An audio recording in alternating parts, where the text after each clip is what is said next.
Assalamualaikum warahmatullahi wabarakatuh. Kami dari kelompok 2 akan mempresentasikan hasil diskusi kami tentang kultur suspensi sel. Kami akan mereview jurnal yang berjudul Establishment of Callus and Cell Suspension Culture of Helicteres isora L. Helicteres isora termasuk dari tanaman golongan semak gugur yang berada di India, bagian tengah dan bagian barat. Tanaman ini semua bagiannya dapat dimanfaatkan, contohnya sebagai obat asma, diare, batuk, gigitan ular, dan masih banyak lagi. Selain itu juga dapat menunjukkan banyak aktivitas yang berharga seperti aktivitas antiplasmodial, aktivitas anti-HIV, dan potensi sebagai antioksidan. Kultur suspensi sel didefinisikan sebagai kelompok sel atau sebagai sel individu yang tumbuh dalam medium cair. Kultur suspensi menunjukkan populasi homogen sel tubuh yang terpapar nutrisi yang tersedia karena seluruh permukaan sel bersentuhan dengan cairan. Jika dibandingkan dengan kultur kalus pada medium padat, kultur suspensi memungkinkan pemulihan biomasa seluler dalam jumlah yang lebih tinggi. Dari satu bahan yang diamati dapat diisolasi dalam jumlah yang lebih tinggi. Oleh karena itu, kondisi kultur ini sangat menguntungkan. Upaya yang dilakukan dalam penelitian ini bertujuan untuk mengoptimalkan pembentukan kultur suspensi pada pabrik obat. Signifikansi komersial dan obat dari Helicteres isora menyiratkan perlunya pembentukan kultur suspensi sel tanaman ini. Ia berguna untuk biomasa sel, produksi, serta metabolit sekunder. Oleh karena itu, di sini akan dijelaskan mengenai prosedur yang efisien untuk mencapai suspensi sel yang sehat dan kalus dari Helicteres isora yang dapat dieksplorasi secara in vitro produksi dan ekstraksi metabolit sekunder. Metode yang dilakukan adalah koleksi bahan tumbuhan in vitro dari perkecambahan biji. Buah yang matang dari H. isora dikumpulkan, kemudian benih dipisahkan dari polong dewasa dan digunakan untuk membesarkan perkecambahan bibit secara in vitro.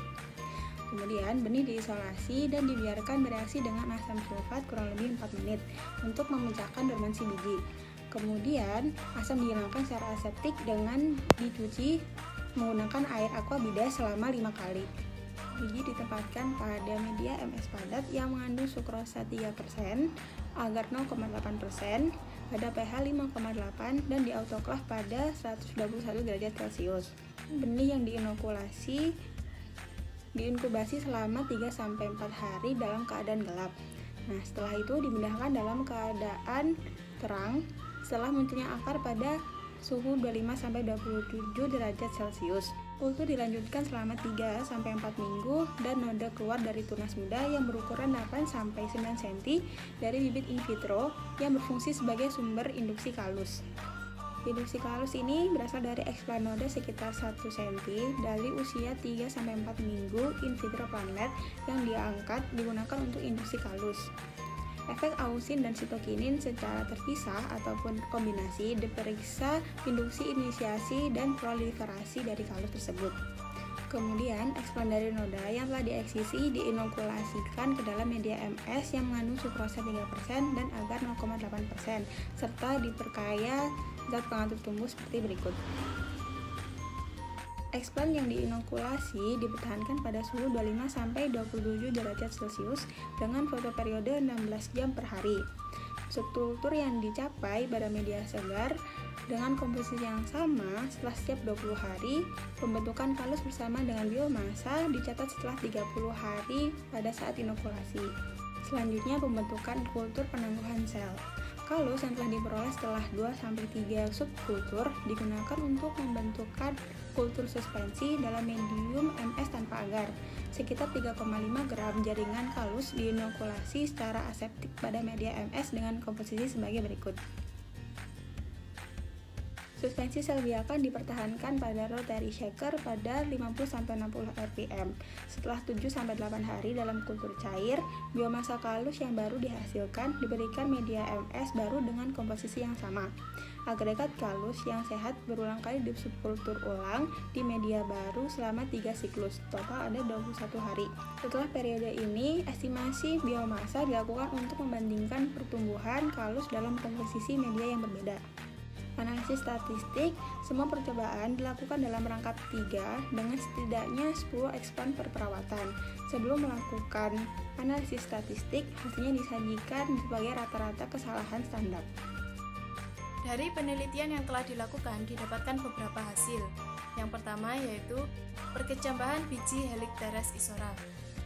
Hasil perkecambahan biji Helicteres isora secara in vitro dengan perlakuan asam sulfat pekat dapat dilihat pada gambar 1. Dari gambar 1 terdapat 4 hasil perkecambahan biji Helicteres isora. Pada gambar A merupakan hasil perkecambahan biji setelah 4 hari inokulasi. Pada gambar B merupakan hasil perkecambahan biji setelah 12 hari inokulasi. Pada gambar C merupakan hasil perkecambahan biji setelah 20 hari inokulasi. Dan pada gambar D merupakan hasil perkecambahan biji setelah 25 hari inokulasi. Perlakuan pada biji Helicteres isora yang direaksikan dengan asam sulfat pekat dapat menghasilkan pemecahan dormansi biji yang memberikan peningkatan pada perkecambahan biji dengan presentase yang dihitung sebesar 45,33%. Selanjutnya yaitu hasil eksplan nodal yang diinokulasi dari plantlet berusia 3-4 minggu.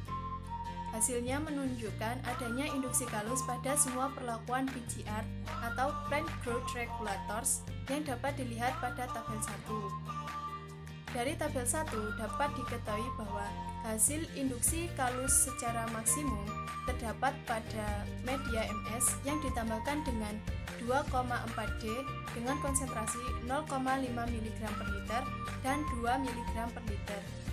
Selain itu, pada konsentrasi 0,5 mg per liter 2,4D juga dapat menghasilkan biomasa kalus tertinggi sebanyak 0,82 gram berat segar per eksplan. Hasil ini didapatkan setelah 30 hari inokulasi pada media MS yang dapat dilihat pada gambar 2. Penggunaan hormon 2,4D bertanggung jawab dalam proses induksi dan perkembangbiakan galus yang biasa digunakan pada berbagai tanaman obat maupun tanaman panen seperti Oryza sativa maupun Saccharum sp. Dari hasil yang telah didapatkan tersebut menunjukkan bagaimana pentingnya penggunaan hormon 2,4D dalam proses induksi dan proliferasi. Selanjutnya, hasil produksi biomasa kalus tertinggi akan digunakan untuk menumbuhkan kultur suspensi sel dalam media MS tanpa akar selama 3 siklus dengan total waktu 21 hari. Hasil pembentukan kultur suspensi kalus Helicteres isora L dapat dilihat pada tabel 2. Dalam tabel tersebut dapat diketahui bahwa total biomasa kultur suspensi kalus setelah 21 hari inokulasi yang menunjukkan biomasa tertinggi adalah kultur suspensi yang tumbuh dalam media MS tanpa penambahan hormon 2,4D dan terdapat penurunan secara bertahap dari biomasa yang dihasilkan dengan adanya peningkatan konsentrasi hormon 2,4D.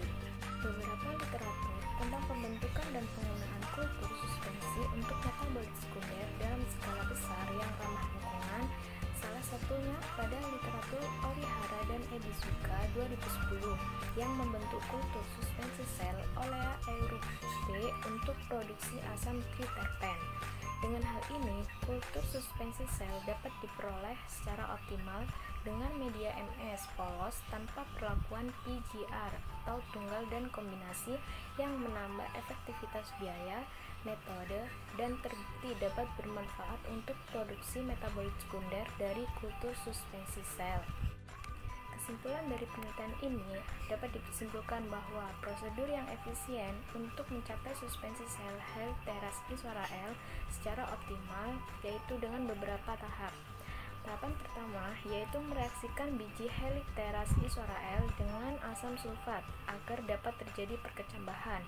Selanjutnya, eksplan nodul yang diinokulasikan dalam media MS dengan penambahan 0,5 mg per liter dan 2 mg per liter hormon 2,4D dapat menghasilkan kalus secara maksimum. Kalus yang dihasilkan digunakan sebagai eksplan untuk pembentukan kultur suspensi. Hasil penggunaan media MS tanpa perlakuan PGR terbukti dapat menghasilkan total biomasa tertinggi. Sekian dari kami, kurang lebihnya mohon maaf. Wassalamualaikum warahmatullahi wabarakatuh.